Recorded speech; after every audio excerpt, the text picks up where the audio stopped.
everyone, thank you for tuning in. I'm Violin Joy. Let me first play a tune for you.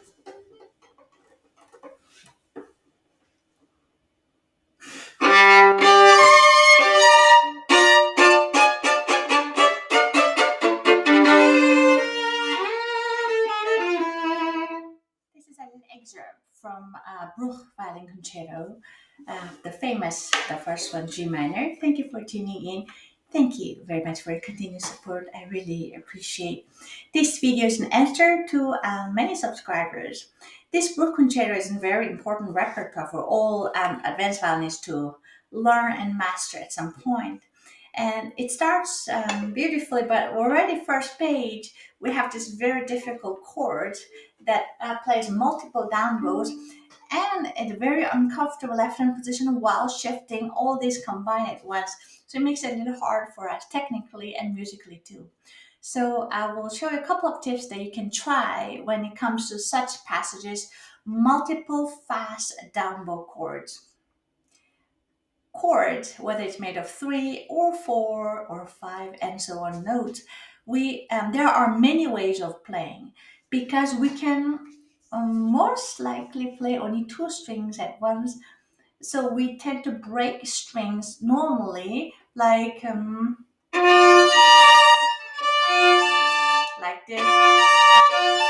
but that's not the case because if we do,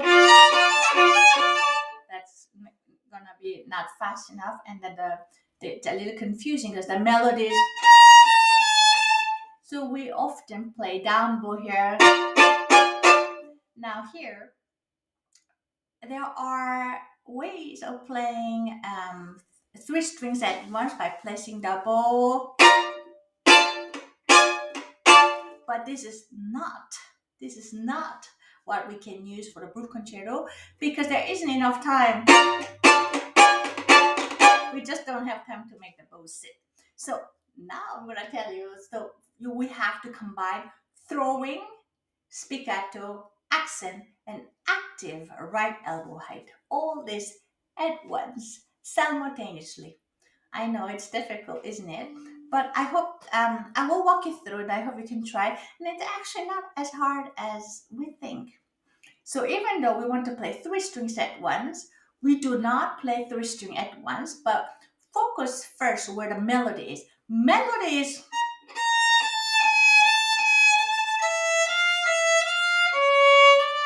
the E string or the A string, the top note. That means the bow has to sound the loudest. So we play multiple down bows only on 2 strings first. Here, very important point, when you're doing multiple down bows, and then we will need a little accent with a speed. Again, it's not accent by pressing it, but rather speed. So you make circle and then you speed up and it comes up on its own. Again, circle, speed up like that. We're not pressing it down and lifting it up, but rather making circling motion. But when you're about to fall, you speed up, it comes up. And that's what you want to practice that one. So now make a circle, E and A string.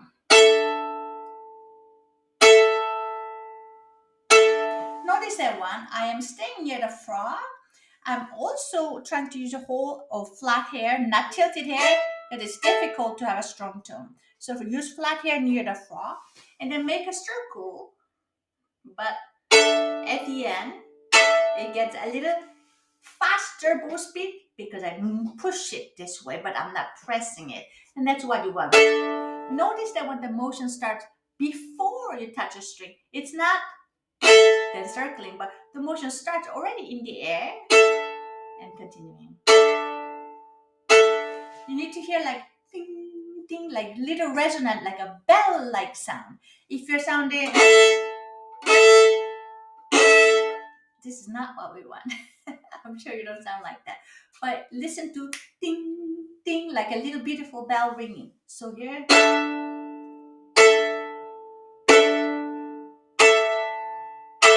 Now I'm trying to play only E and A string, though sometimes I touch D string. Now we're going to include the D string, so practicing 3 strings. Now here, we're not raising elbow and lowering individually like the way we normally would play legato triple stops or chords, but rather we're catching D string very fast by just letting your pinky lift up. So just release it, and then the bow will fall. There's a little motion of the arm too, but that's basically what it is. So here, I catch G string very short, and then continue with the motion. So here, circle motion, let the pinky get a little curved, let the bow fall, then catch D string.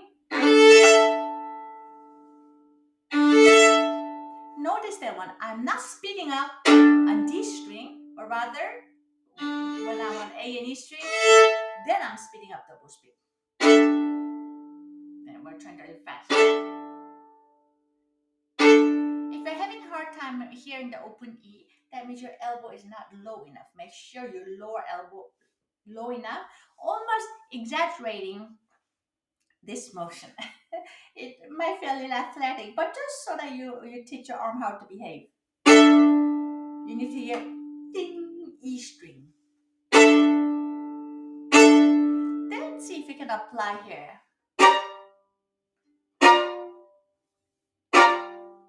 Then here.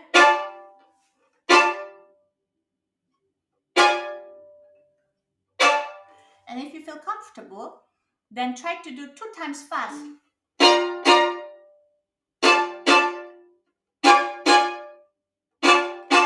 What we're trying to do is we're trying to make it fast circle so you can have many consecutive fast downwards. Remember, we want to keep it near the frog. It's okay if you want to play a little long once, but never go to the tip and bring it back.